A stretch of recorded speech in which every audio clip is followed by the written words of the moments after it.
Welcome, everyone. My name is Sue Frame. I'm a volunteer with Chisago Lakes Area Indivisible. Welcome to this town hall. It's sponsored by the Duluth Indivisible, Metro CD8 Indivisible, and Chisago Lakes Area Indivisible. Thanks for joining us. Tonight, we'll hear from Cyle Cramer about his campaign to represent Minnesota's 8th District in the U.S. Congress. His plans to fight for Minnesota families, our communities, and our democracy. Following a brief introduction from Cyle, we'll have questions generated from Indivisible chapters, which we have shared with Cyle in advance, followed by a lightning round of short answer questions, then live audience questions through the Zoom Q&A. Please use the Q&A icon on the bottom of your screen to submit questions, and feel free to upvote the ones you'd most like to hear answered. We'll try to prioritize the highest rated questions. Now, I'm glad to introduce our moderator, Lee Stewart from Duluth.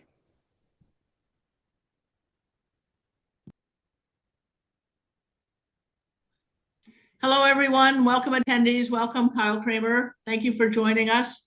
We're going to spend about an hour together tonight, but in the first 2 minutes, what are the most important things you want us to know about you and your candidacy? Why you and why now? Yeah, of course. I think the most important thing is my background in service, and that leads to why I'm running and what my priorities are.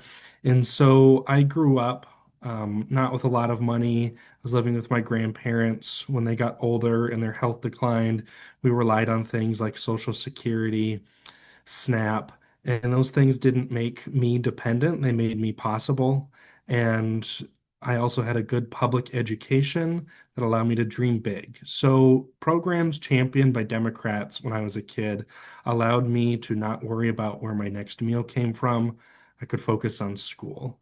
And so I wanted to serve my country, pay my country back. At 17, I enlisted in the Army National Guard, served a 6-year enlistment, used the GI Bill to go to college, wanted to continue serving and helping people. So I worked full time as I went to law school. And since finishing law school, I've been working, fighting for unionized workers on behalf of individual rights against billion-dollar corporations.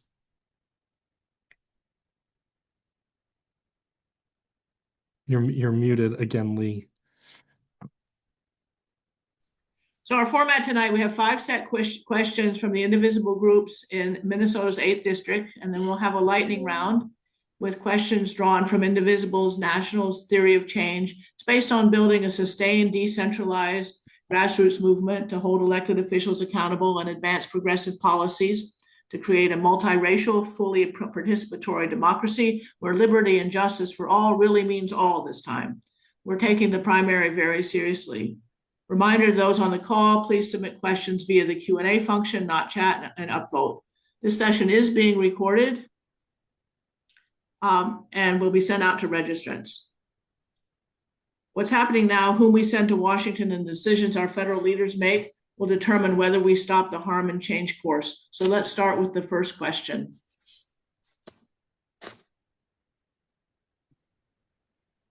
Hello, Cyle. I'm Paul Hi. Fleckenstein from Duluth. The top of the mind for Minnesotans is the damage and disruption caused by Customs and Border Patrol and ICE, Immigration Control and Enforcement, terrorizing our communities through Operation Metro Serve, and on a smaller scale in rural communities.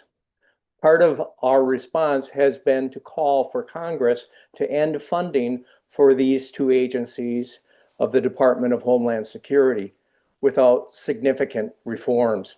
Do you support this? What reforms would you support for our immigration policy? And what else would you do to hold federal agencies and personnel accountable for their actions? Thanks for the question. So yes, absolutely. I call for the end of funding with these unconstitutional actions that we're seeing. I mean, the morning that Renee Good was killed, before that news came out, a grandfather in the district sent me a text that his grandkids' daycare in the Minneapolis area had been raided by ICE.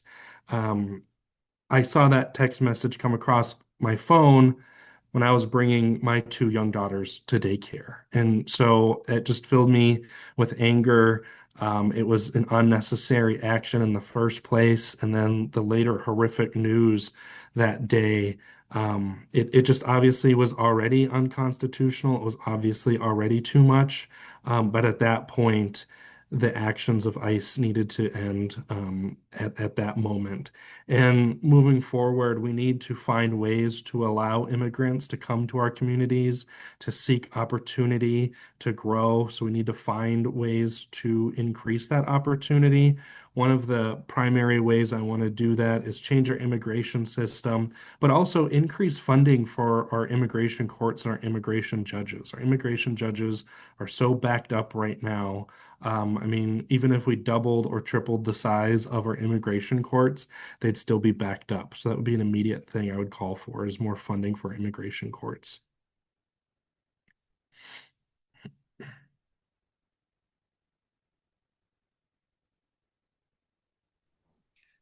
Sue, would you like to ask the second question? Hi, I'm Sue Summer. I'm from Duluth, and this is the question concerning health. H.R. 1, also known as the One Big Beautiful Bill, cut Medicaid and SNAP benefits and reduced subsidies for the Affordable Care Act, all of which will result in increased healthcare costs, decreased access to healthcare, and a threat to rural hospitals and their patients who rely on these public programs. What is your plan for restoring fundings to these valuable health programs that provide access to millions of Americans? What do you think our nation should do over the long term to ensure healthcare access for all? Thank you, Sue. And so a huge priority of mine is just not being a voice of opposition. There's a lot to be opposed of right now, being in opposition of the big, beautiful bill, of course. However, that needs to also come with painting a vivid picture of a pathway forward, painting a vivid picture of our vision forward. And so when you ask about healthcare, when you ask about these issues and these problems, we need to come at it with a solution and paint a picture of why that solution is necessary. And I think it comes down to advocating for investing in America again, investing in our kids, investing in our people. As I said in my quick introduction, these types of programs, Medicare, Medicaid, I mean, they made me possible. And without them, going to school every day would have been difficult. And I just would not be where I'm at today without these types of programs. And so I can tell that story, I can paint that picture and show why we need to invest in every American. And so what I propose with that is a single payer healthcare system, making sure that regardless of who you are, where you're at in the country, what your background is, that you have access to healthcare and that healthcare will be there. So not only that it's funded, but it's in your community. It's nearby. It's in your rural communities. So when it comes to funding, employers, they already chip in for private health care. They can chip in on a larger scale and help fund health care across the board. But when it comes to making sure that healthcare is there, that it's present in your community, I try to find and look at the solutions that on day one can be fixed because this is such an important issue. And so one of the things I look at and is important on my platform is trying to fix the broken laws that are already in existence. One of those is a rural health care access bill that was passed into law in 1997. And that law helped fund hospitals and clinics in rural communities, but it placed restrictions on things such as number of hospital beds, hours of inpatient care. But now, nearly 30 years later, our communities are different.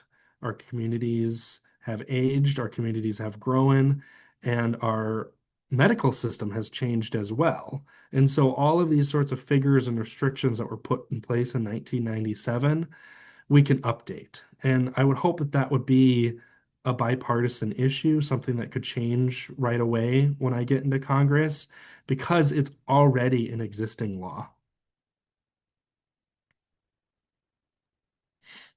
Thank you, Kyle. Next question. Candidates without legislative experience often find themselves at a disadvantage against an incumbent opponent.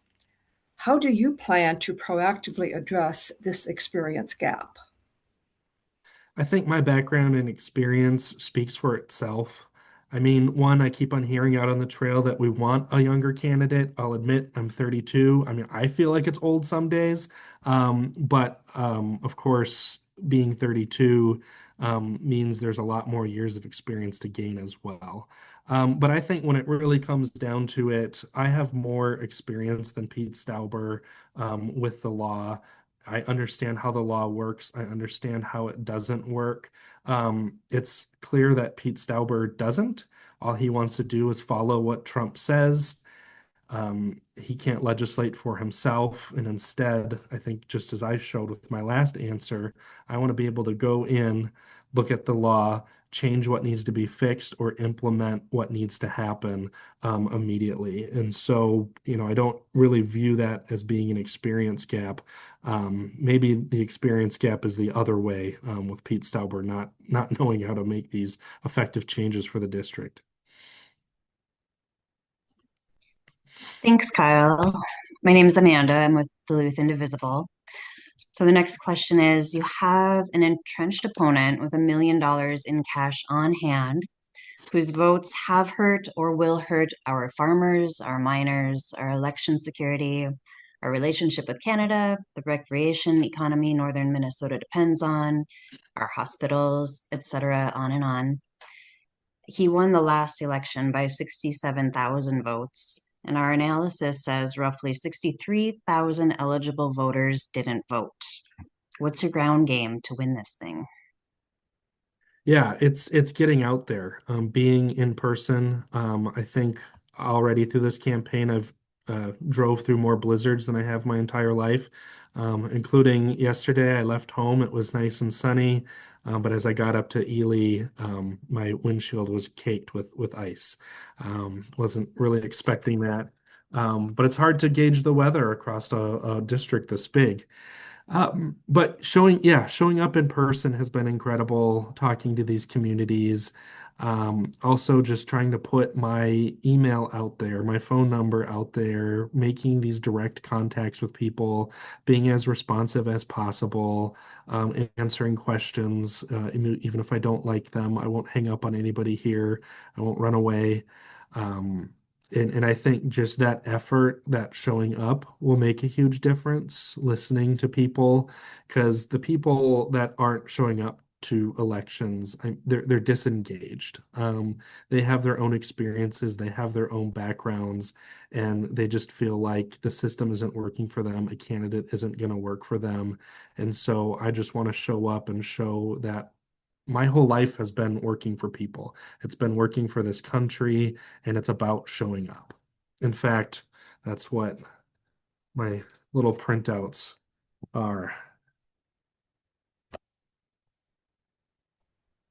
Thanks, Kyle. Nice to meet you. I'm Hallie Pond. I live in Pine River, Minnesota, a town in Cass County that's about 1,000 people big. It's my hometown. And, the chasm between the wealthy and the poor has just been growing, and especially where I live. And many rural homesteaders feel pretty left behind, especially when half of homes here are seasonal cabins, and those property taxes go to the Minnesota State General Fund and don't necessarily make their way back here to support schools, for example.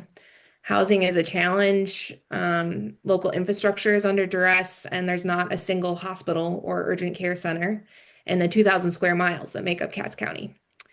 So, you kind of alluded to this a bit, but small town Minnesotans don't always feel seen as a result of this kind of growing chasm, which does sometimes fuel resentment or simply disengagement entirely from the civic process. So I'm curious, how do you plan to rekindle trust with rural and small town voters and prioritize our well-being? And how could we partner together to bridge that urban-rural divide across our sacred homeland of Minnesota?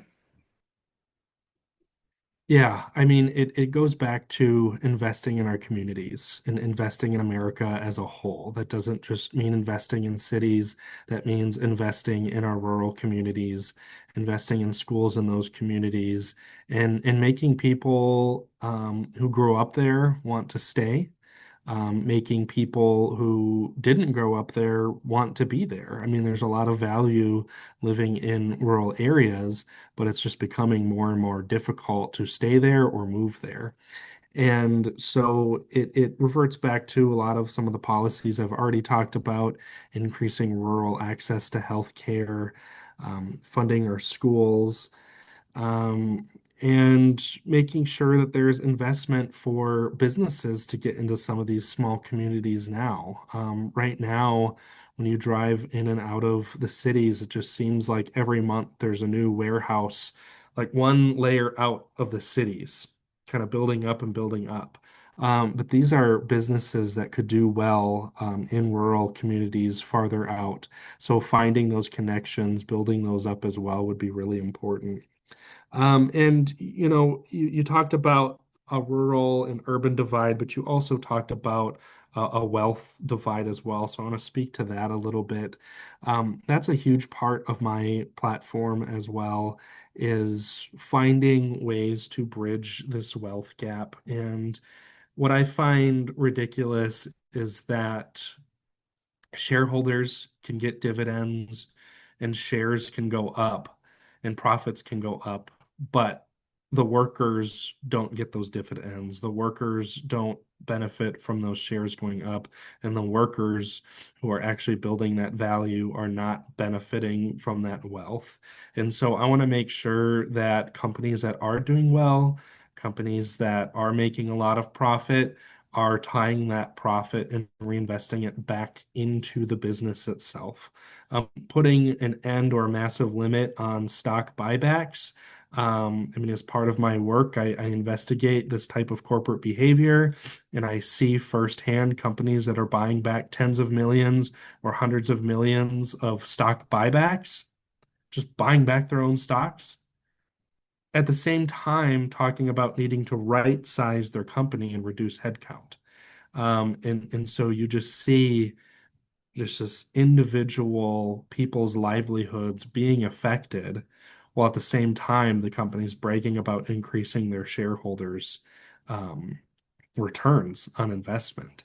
And so being able to change that practice to put an end to that corporate behavior and put more wealth into workers' pockets is a huge part of my platform.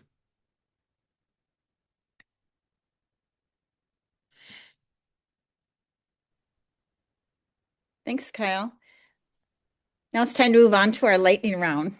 We're looking for 30-second answers or less on any of these. If you're elected to the U.S. Congress, and this you touched on, but let's just hear a firm answer on this. Would you vote to defund or abolish ICE as a standalone agency? Yes.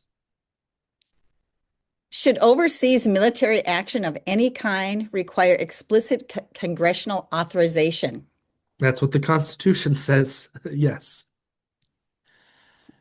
You're going to face a long list of challenges in Congress, from cuts to basic health care and climate resilience, to protecting our lakes and streams, to attacks on Black, brown, trans, and queer communities, and the gutting of science and public health. This moment will end, but work to rebuild will be immense. If you get to Congress, what are the top priorities you want to focus on first? That's a very good lightning round question. A lot to unpack. I mean, one, I just want to paint this vision of what investing in America means. I was just talking to somebody today, and they really put like what the VA does into perspective. I mean, they're not only treating 90-year-old Korean War veterans, they're treating 18, 19-year-old soldiers that were wounded in war. And so painting that picture, showing that investment in our VA, and then comparing that to Trump's destruction of the VA. Earlier or late last year, I had the privilege to go to Houston and I visited their space museum there, and they have one of the space shuttles there. And that was like this program when I was a kid where I saw these space shuttles going into space. And it was just like such a proud American moment as a kid to see these incredible sorts of things that our government could do that just seem to be non-existent right now. So painting that picture, making sure we're investing in America is my priority. Thanks. You touched on this also, but I'll give you a little, if you want to say more about it. Should members of Congress and their families be banned from trading stocks and betting on prediction markets? Yes. Okay, how about what is your position on the role of non-disclosure agreements with respect to private corporations and elected officials? Yeah, I mean, no elected official should be doing non-disclosure agreements with private companies.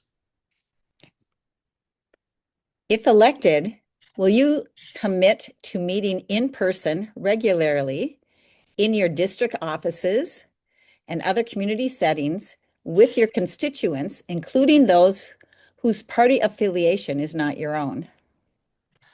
Yes, and I'll be making phone calls while I'm traveling to those far away offices.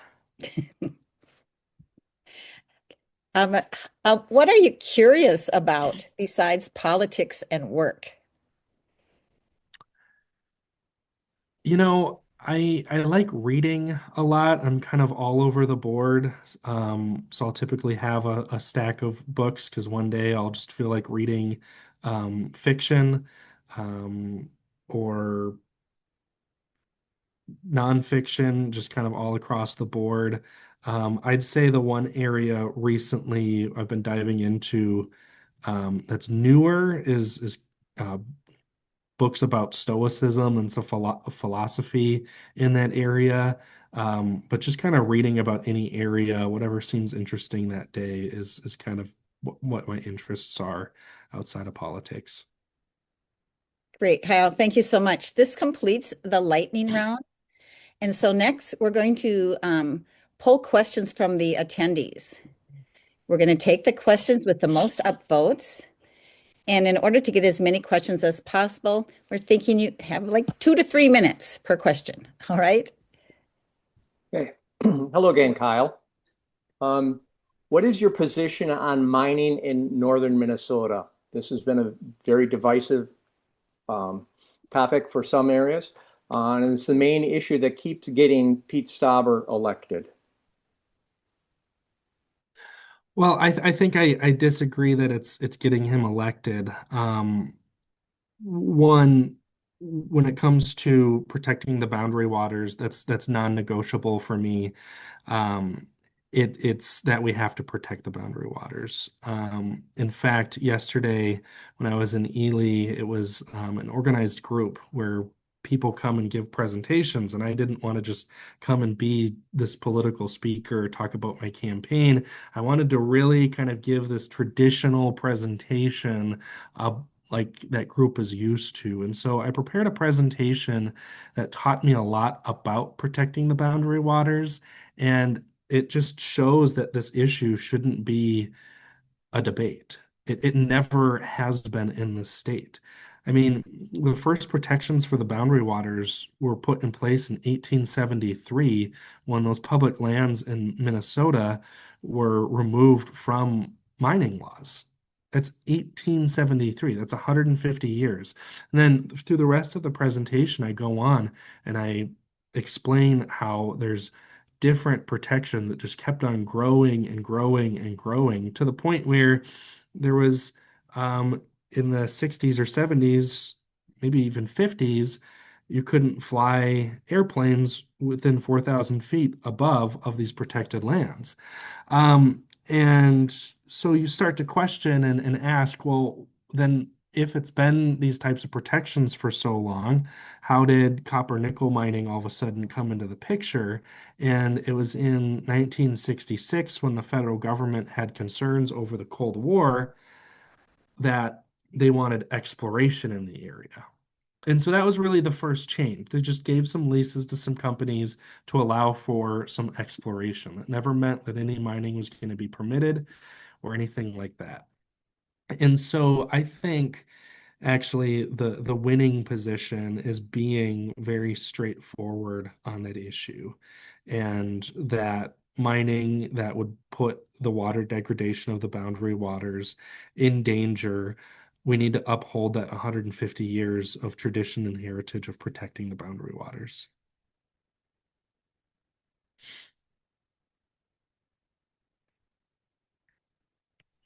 I would just add, there's other types of mining in northern Minnesota. How about taconite?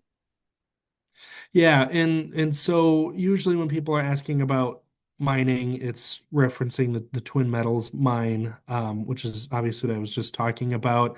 And with the taconite mining, it goes back to similar with the boundary waters. What is our heritage in this state? And it's a heritage of taconite mining. And also, it's a heritage of education and research. And so we need to strongly maintain that mining heritage, but also promote investment in making sure that every day it's becoming cleaner and it's becoming more safe for those communities, and that there's investment in cleanup for some past bad practices.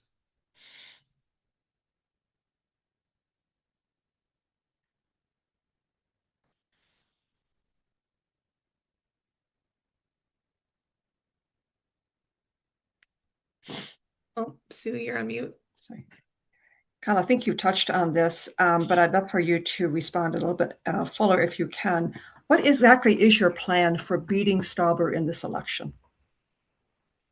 Yeah, it's showing this difference in either serving Trump or serving people and what the people want. And so it's getting out there, talking to people. It's running, to a certain extent, your typical campaign, call lists, making those calls, volunteers, door knocking. But ultimately, it's through that outreach, painting this vision of what my background is and what I want to do for this state. Thanks for that. Okay, the next question, Kyle, is what is your position on the SAVE Act and other proposals to make voters show ID at the polls or show documents to prove citizenship before they can register to vote? Yeah, well, I think just like it is now, the voting should be left up to the states, and we need to make it as easy to vote as possible. I think all of the rhetoric out there about voter fraud is ridiculous and overhyped. I'm also kind of sick of losing on this issue. It just seems ridiculous that this is always an issue that comes up.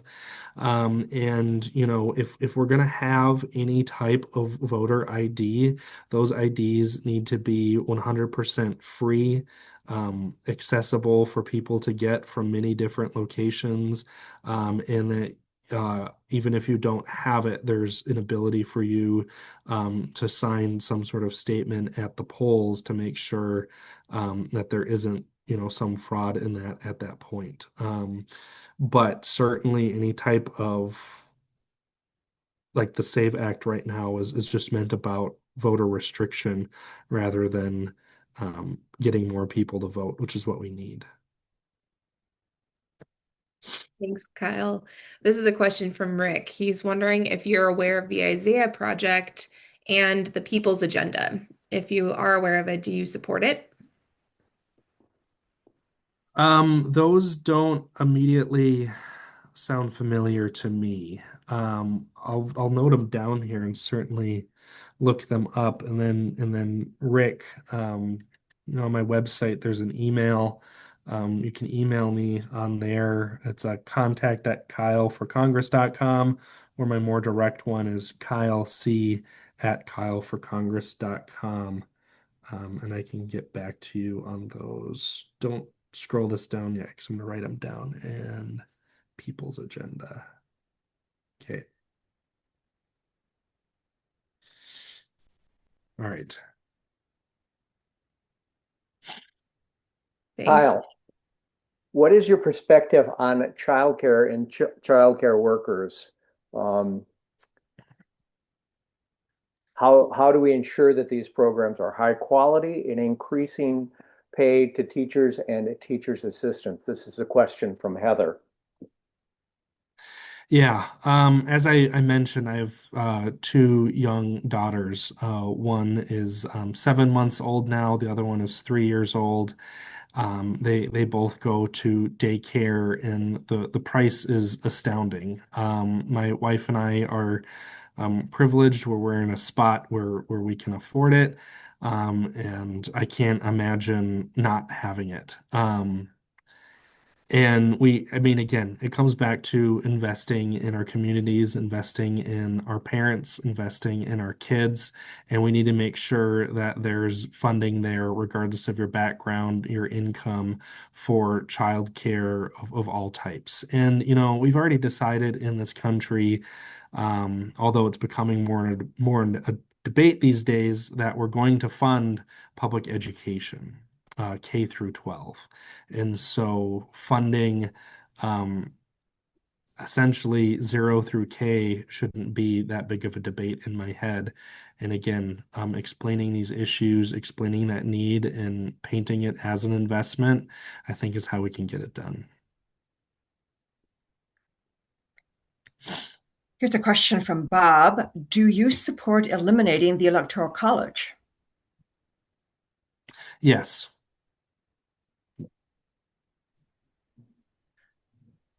Would you like to say anything more about that? I mean, you can leave it at Short yes. answers.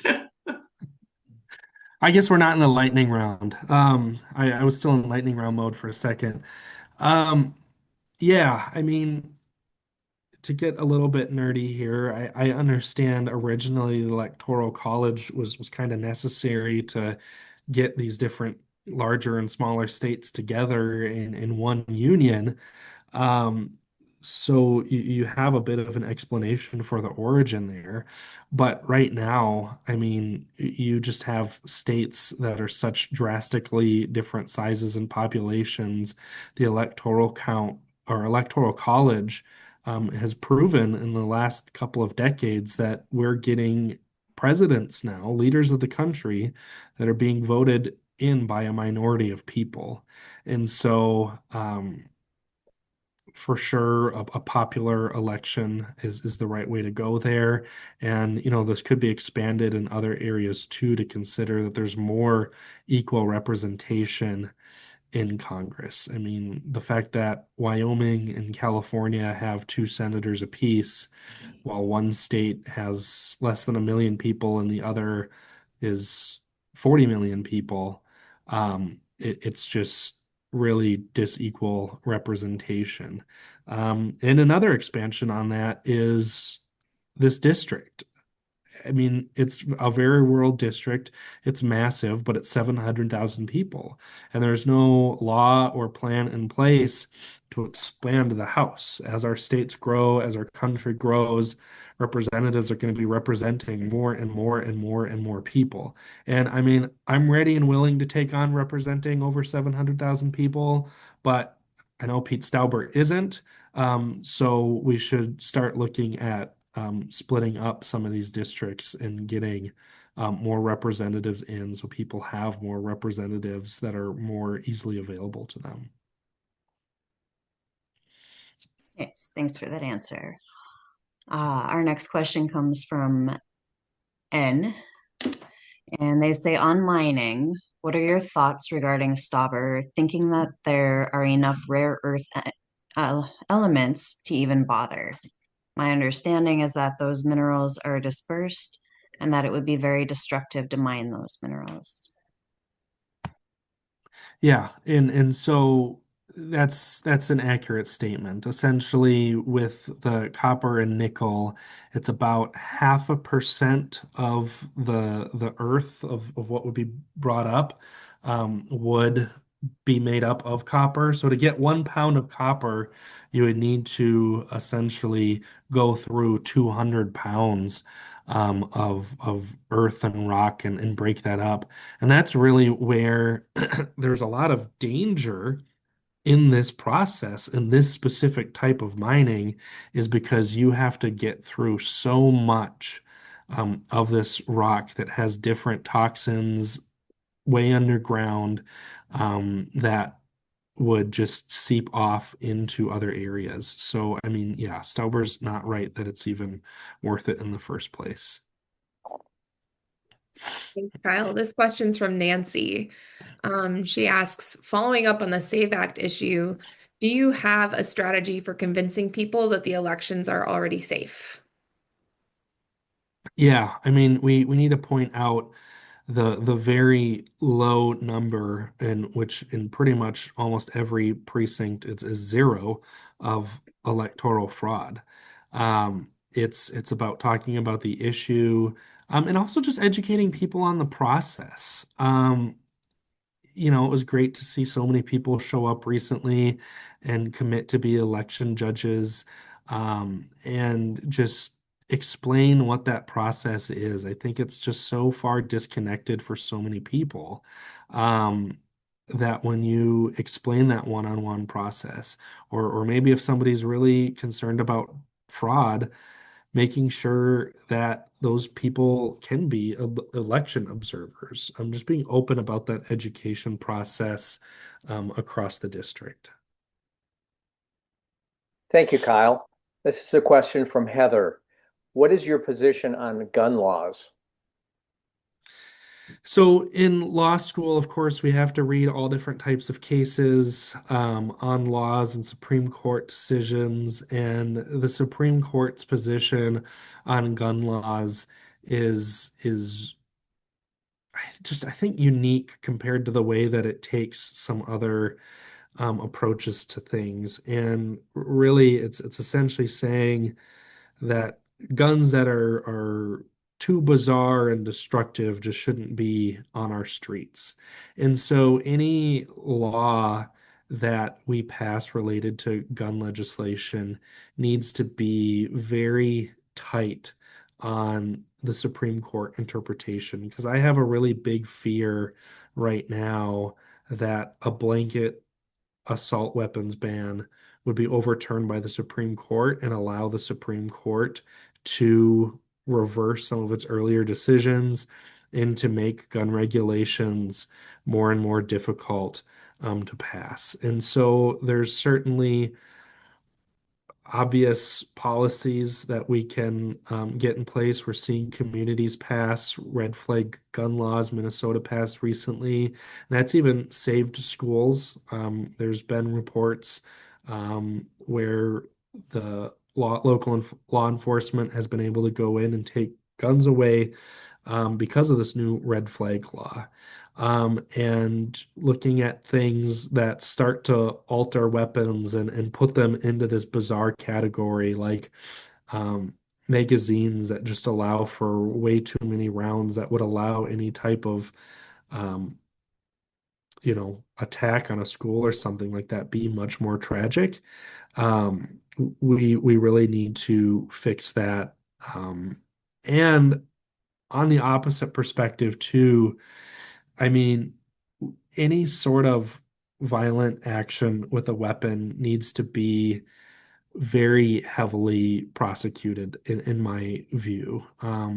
Just the decision to go purchase a weapon and then use it in a way to commit a crime, um, it just seems exceptional to me, and it would be a good way to prevent future gun violence and to prevent it in the first place. And also for parents, liability on parents for not keeping their weapons safe if their kids get a hold of those weapons and use them in a dangerous way.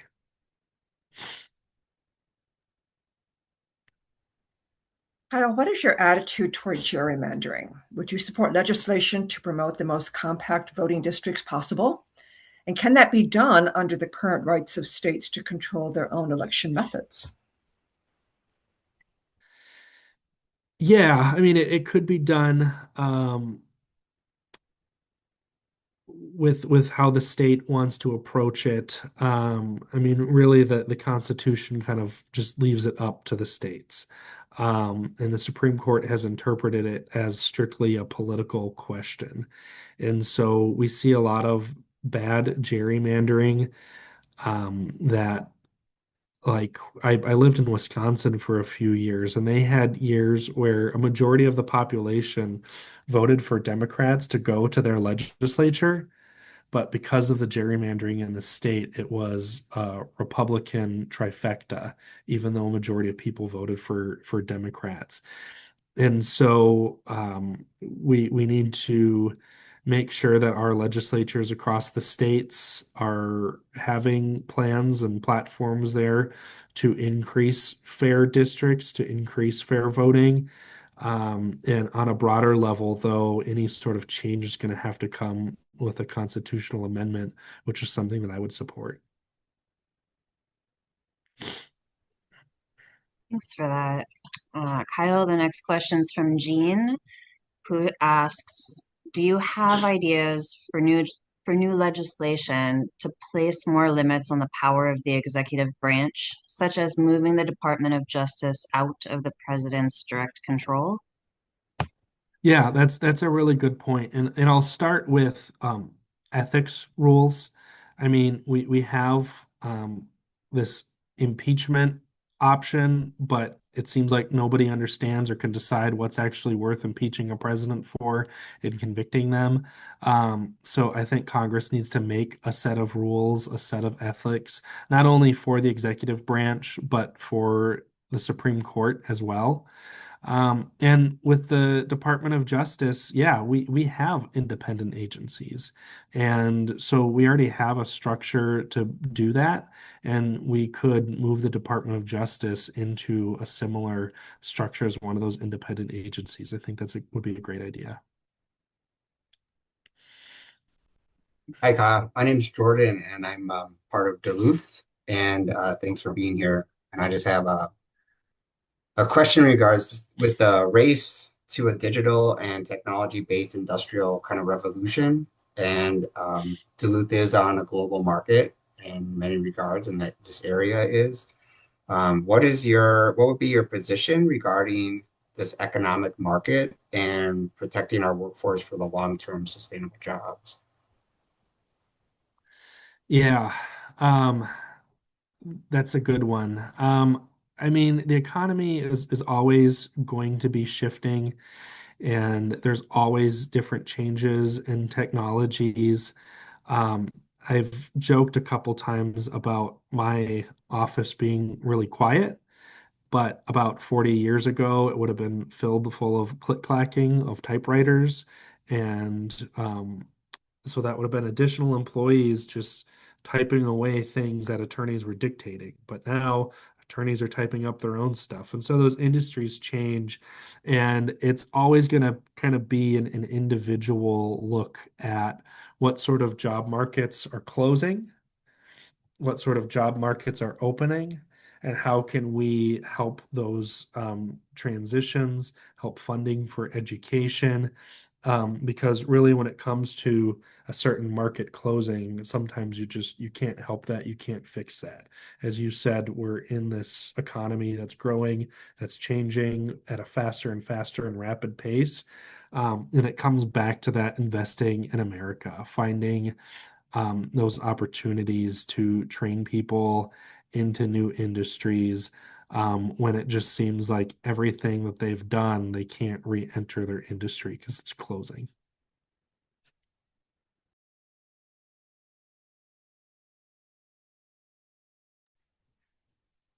Thanks, Kyle. I have a question about money. I have heard it say that it's going to take about $3 million, this race either way. And, could you respond to that? And if you have a plan about that, or am I wrong about that? Just kind of, organizing the money for a campaign is one of the biggest pieces of it, and I'd love to hear your plans. Yeah, so there's two interesting parts to the money question. One is that a lot of the people that are early involved in kind of the endorsement process or just like the political process as a whole always look to the money question and make decisions just specifically based on fundraising. And what I think is lost is that regardless of how much money you have, you can use it in a more effective way. And you can also do action that doesn't take money. Because you can have $1 million, but I'd much rather have, I mean, there's not 1 million people in the district, but 1 million volunteers is going to get you a lot more than $1 million will. And so for me, it's building up a grassroots campaign, building lists of volunteers, building those connections, being present. Um, and I think just the farther you can go with this grassroots campaign, showing that it's possible to do more with less is going to be really important for this race. Of course, fundraising is still helpful. You can spread your message with money. I'm not saying that donations or money isn't a focus right now. Fundraising is really important, but at the same time, I worked before going to law school in marketing, and so I understand looking at budgets and deciding how this money could be used the most effective way to reach the most amount of people. And so just strictly looking at a number in a bank account, um, just I don't really think it means as much as people are putting on it. And I plan to really demonstrate that. Thanks, Kyle. There's a question from Heather. How can we limit data center encroachment in our area? Yeah, I mean, a lot of that is going to be very community based, showing up at your local city council meetings and just expressing your concerns on a broader scale. I mean, if we want to invest in our country, there's going to be certain types of development and making sure that we're finding the best and most appropriate places for that type of development. But if, every community is unique, every community has its reasons for what it does, and if it's something that your community doesn't need, it's really about showing up and making your voice heard on a local level. Thank you, Kyle. A question from Ann. What are your ideas for revitalizing small towns such as Eveleth? Yeah, I mean, I spoke quite a bit about the healthcare aspect of it. My wife grew up in a town of 451 people. She wanted to practice rural healthcare, and so that's what she did. She went to a medical school that focused on rural healthcare, and she practices at a clinic in a rural town. And it goes to investing in small businesses that want to be in these towns. It's hard to start a small business. It's hard for a small business to be competitive with large companies. And so I have laid out on my platform allowing grants and investments in small businesses so they can start up, so they can pay competitive wages, so they can pay competitive benefits.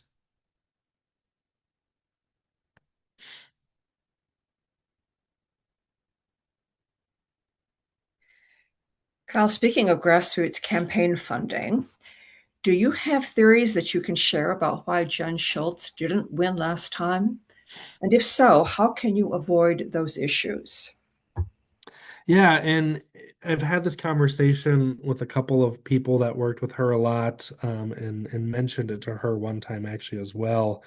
I think she had this obstacle where people hadn't really seen Pete quite yet for who he was. Now he's running for his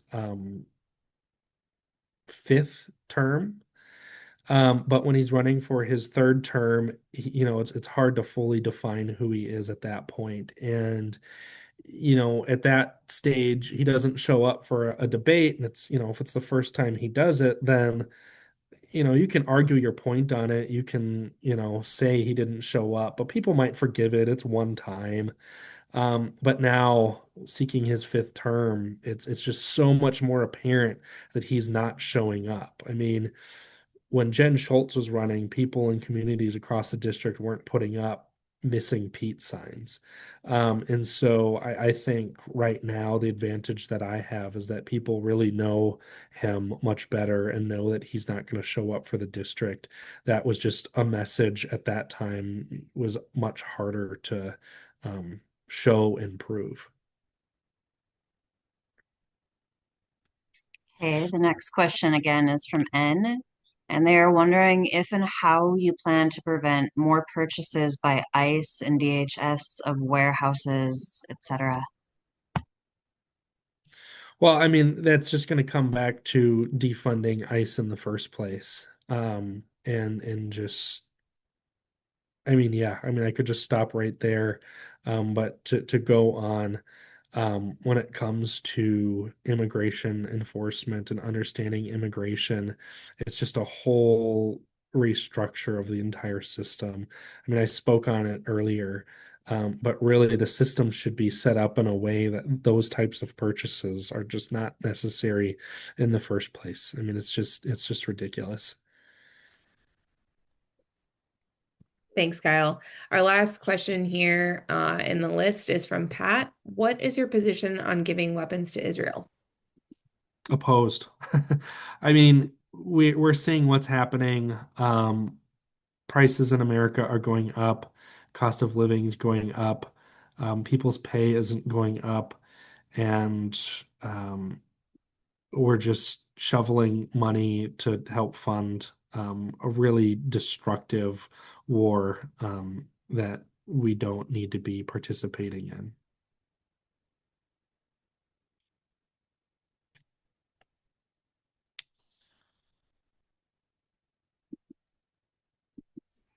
Paul, why not as a closer? You wanna? You're asking me to give a closer? No, I'm Well- asking, Paul has one more question. Oh, Sorry, good. and then we'll give you a chance to wrap up as a closer. We're near the end here. But I wanted have- Paul to ask his question first. I have a closing question. I live in Duluth and I just love this state for its natural resources, for its people, for everything. And I'm active in what this state offers. If you could answer the question for yourself, what do you love about Minnesota? Yeah, I mean, it's the caring for one another aspect. I mean, I grew up in southern Minnesota, a town of just over 20,000 people. And I saw immigrants coming to my community, and I saw those families be able to grow and thrive, and that meant a lot to me. And when my family needed it, we had programs to step in and help with free school at lunch. Even, with things like the National Guard, the Minnesota National Guard, when I was in, provides additional state funding for education that other states don't do for their National Guards and don't do on a federal level. So like the state National Guard helped me more with education than the federal military did. And that just shows in Minnesota that we have this care and compassion for each other, for investing in each other, for building people up, making sure our neighbors are fed, making sure our neighbors are taken care of, making sure our neighbors are educated. And that's really what made me possible and what makes this state possible.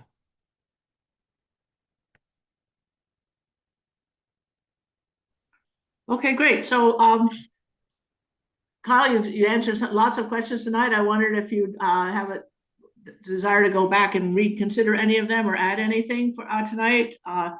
Close out any few sentences you'd like to either round out anything you've said before or something you've thought of since then. couple minutes and we'll close out. Sure. I mean, I wrote down a couple notes. I don't know if there'll be anything I missed. I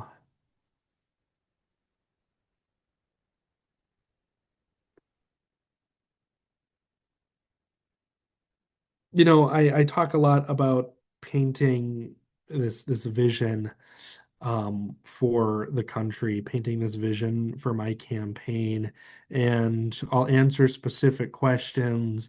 I'll answer and talk about specific policies, but there is a certain value or set of values that guides that. And it's that certain set of values I always want to make sure I'm talking about and being clear on. And so those sets of values are opportunity for regardless of who you are, regardless of where you come from. And success for the work that you put in. And, like that guides the value of making sure that it's not just shareholders that are getting dividends and shareholders that are making a profit, but it's the workers that are succeeding from their work. And then this sense of freedom. I mean, that's what really got me into politics in the first place. I graduated from high school, immediately left and did 6 months of basic combat training and advanced training. And I came back from that training and I had served and did that training because I viewed America as a place of freedom, as America, a place of values. But then there was this debate in Minnesota about whether we should add to our Constitution banning same-sex marriage. And I was just like, wait, like I didn't do this for this last 6 months to take people's freedoms away. Like, this is absolutely ridiculous.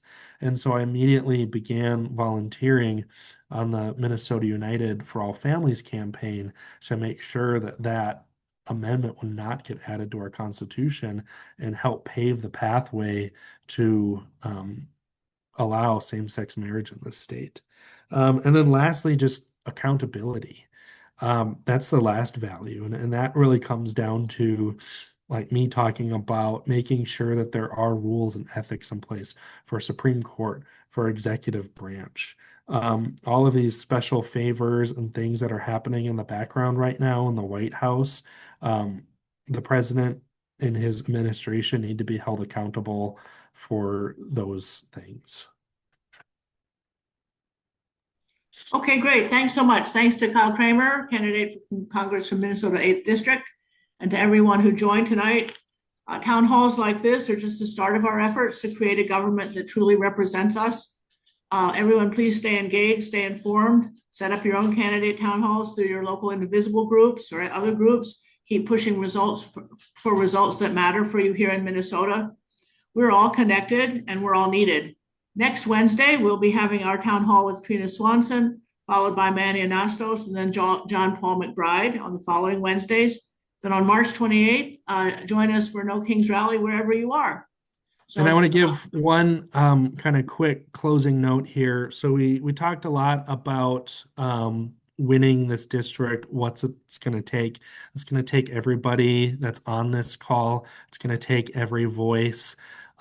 People's voices are worth a lot more than the dollars in my opinion. And so of course donations are important as well. So I just ask everybody on this call to get engaged in some way. It doesn't have to be traditional phone banking or door knocking. My campaign can find ways to get people involved in their interest areas. And so I implore you to visit my website, kyleforcongress.com, to donate. There's a join us option to fill out a questionnaire. Just reach out, contact. Every contribution makes a difference. Every voice makes a difference. Great. And with that, I'll end the webinar. Thank you all and good night. Thank you.